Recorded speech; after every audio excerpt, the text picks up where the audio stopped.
ಸಮಾಧಾನ ಮಹೋತ್ಸವ ವಿರೋಧಿಸಿ ಧರಣಿ, ಕಾರ್ಯಕರ್ತರನ್ನು ವಶಕ್ಕೆ ಪಡೆದ ಪೊಲೀಸರು.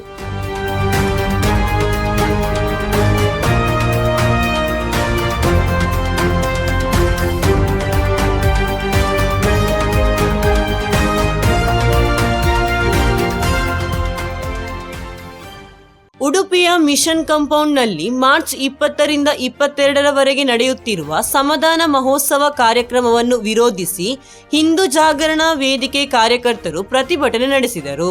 ಈ ಹಿನ್ನೆಲೆಯಲ್ಲಿ ಕಾರ್ಯಕರ್ತರು ಉಡುಪಿ ಗೋವಿಂದ ಕಲ್ಯಾಣ ಮಂಟಪದಲ್ಲಿ ಮೊದಲಿಗೆ ಸಭೆ ನಡೆಸಿ ನಂತರ ಮಹೋತ್ಸವ ನಡೆಯುತ್ತಿರುವ ಮಿಷನ್ ಕಾಂಪೌಂಡ್ ಮೈದಾನದ ಕಡೆಗೆ ತೆರಳಲು ಯತ್ನಿಸಿದರು. ಪರಿಸ್ಥಿತಿ ಉದ್ವೇಗವಾಗುವ ಸಾಧ್ಯತೆ ಕಂಡು ಬಂದ ಹಿನ್ನೆಲೆಯಲ್ಲಿ ಪೊಲೀಸರು ಮಧ್ಯಪ್ರವೇಶಿಸಿ ಕಾರ್ಯಕರ್ತರನ್ನು ವಶಪಡೆದರು. ಬಳಿಕ ಅವರನ್ನು ಮಣಿಪಾಲ ಪೊಲೀಸ್ ಠಾಣೆಗೆ ಕರೆದೊಯ್ದು ವಿಚಾರಣೆ ನಡೆಸಿದ ನಂತರ ಬಿಡುಗಡೆ ಮಾಡಲಾಯಿತು. ಯಾವುದೇ ಅಹಿತಕರ ಘಟನೆಗಳು ನಡೆಯದಂತೆ ಉಡುಪಿ ನಗರದ ಠಾಣೆಯ ಪ್ರಭಾಕರ ಇನ್ಸ್ಪೆಕ್ಟರ್ ಮಹೇಶ್ ಪ್ರಸಾದ್ ಅವರ ನೇತೃತ್ವದಲ್ಲಿ ಕಟ್ಟುನಿಟ್ಟಿನ ಭದ್ರತೆ ಒದಗಿಸಲಾಗಿತ್ತು. ಒಂದು ಕಾರ್ಯಕ್ರಮವನ್ನು ಆಯೋಜನೆ ಮಾಡಿದರು. ಈ ಕಾರ್ಯಕ್ರಮಕ್ಕೆ ದೂರದ ತಮಿಳುನಾಡಿನಿಂದ ಮೋಹನ್ ಸಿ ಲಾಜರಸ್ ಅನ್ನುವಂತಹ ಒಬ್ಬ ವ್ಯಕ್ತಿಯನ್ನು ಕರೆಸಿದ್ದಾರೆ. ಕೇಂದ್ರ ಸರ್ಕಾರ ಇರಬಹುದು ಮತ್ತು ಇನ್ನು ತಮಿಳುನಾಡಿನ ಸರ್ಕಾರ ಆತನ ಮೇಲೆ ಹಲವಾರು ರೀತಿಯ ಕಾನೂನು ಕ್ರಮಗಳನ್ನು ಕೈಗೊಂಡಿದೆ.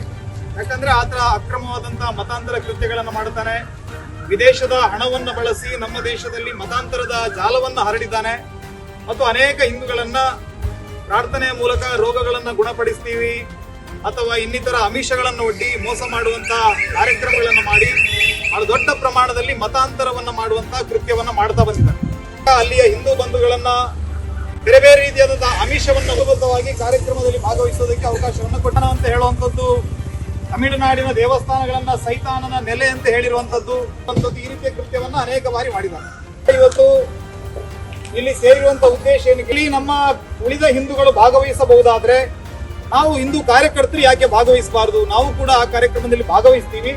ಕಾರ್ಯಕ್ರಮದಲ್ಲಿ ಏನೆಲ್ಲ ಮಾತನಾಡ್ತಾರೆ, ನಮ್ಮ ಸಮಾಜದ ವಿರುದ್ಧ, ನಮ್ಮ ನಂಬಿಕೆಗಳ ವಿರುದ್ಧ ಮಾತಾಡಿದ್ರೆ ಅವ್ರನ್ನ ಪ್ರಶ್ನೆ ಮಾಡಬೇಕು ಅನ್ನುವಂತ ಉದ್ದೇಶದಿಂದ ನಾವೆಲ್ಲ ಇಲ್ಲಿ ಬಂದು ಸೇರಿದ್ದೇವೆ.